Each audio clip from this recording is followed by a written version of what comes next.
Hey, it's Roger Sipe. Welcome back to the Freedom Personal Development channel. Fired up to be with you in this. We're kind of in the middle of a series, actually, that if you pay attention to it and implement these things, you will find that you consistently have much higher levels of energy, focus, and you enjoy everything that you do a whole bunch more. We're talking about preventing and overcoming fatigue, which the result of that is you just feel better all the time, which makes you better at everything that you do. If you missed the last video, we talked about one of the primary sources of energy drain in our lives is what's called decision fatigue. And we talked about how making your decisions about a week or how you're going to roll all at once can cause you to feel like you maybe need a little bit of a nap, but then it saves you all that energy when you're actually doing it, so it's a net positive. Decision fatigue was one primary source of energy drain.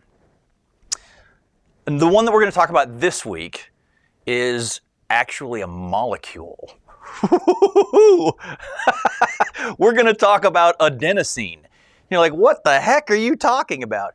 So let me just give you a little background on this. I learned about this. This is like a physiological source of fatigue that needs to be dealt with in a specific way that most people screw up. I read a book. It was my favorite book of 2018. It's called Why We Sleep by Matthew Walker. I highly, highly, highly recommend that book. And he spends several chapters talking about what it physically is that makes us tired. As your day goes along, when you wake up in the morning, your adenosine levels are at their lowest, but then as you're doing your thing throughout the day, this molecule called adenosine builds up and builds up and builds up throughout your day. It's physically the thing that makes you, at the end of the day, feel tired and then able to fall asleep. When you're awake, the level of this compound in your bloodstream is rising, rising, rising, rising, rising. When it hits the threshold, you fall asleep.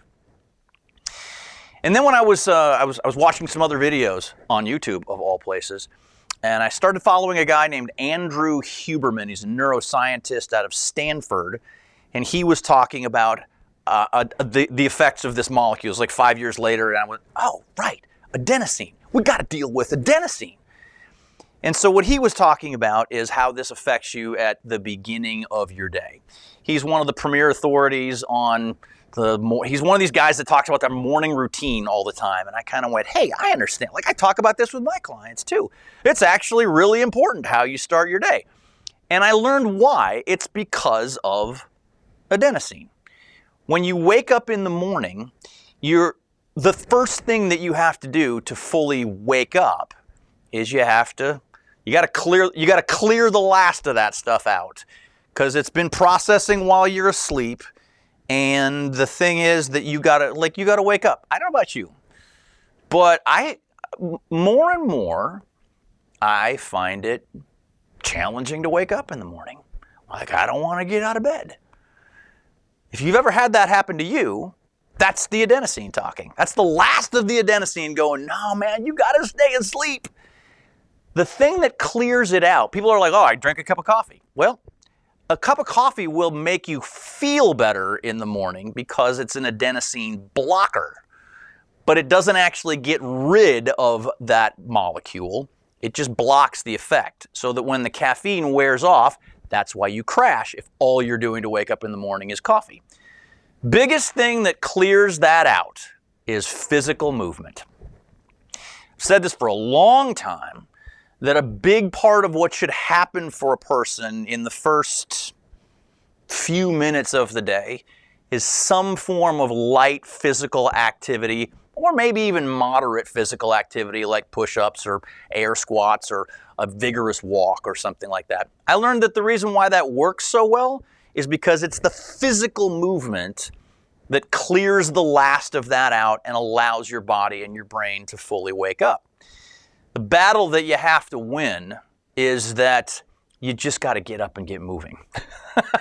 The conversation that I was having with my client about this, who deals with some pretty severe just mental health issues, is she says, yeah, I just find that if I have one moment where I win one battle with myself and I just get going, everything works out great. And I have found that that's really, really true with how you start your day. You probably know this as a viewer of this channel, that how you start your day in the first 1 to 5 minutes really sets the tone for how the rest of your day is going to go. The biggest thing that I can tell you in this video, listen, if you want to get more information on like all kinds of great stuff on how to have a great morning routine, read my book, Train Your Brain for Success. Has the whole last chapter is all about what we call the power hour. If there's one thing that you're going to do differently, just get up and get moving. I personally find that when I'm going, man, I just don't want to get out of bed this morning, if all I do is I put the feet on the floor, I stand up and start walking in any direction, I instantaneously start waking up and I stop feeling like I want to get back in bed. Does that make sense? Try it out. Get moving. And I'd say you should apply this anytime you're approaching something that you kind of don't want to do. Just get started. Just get started.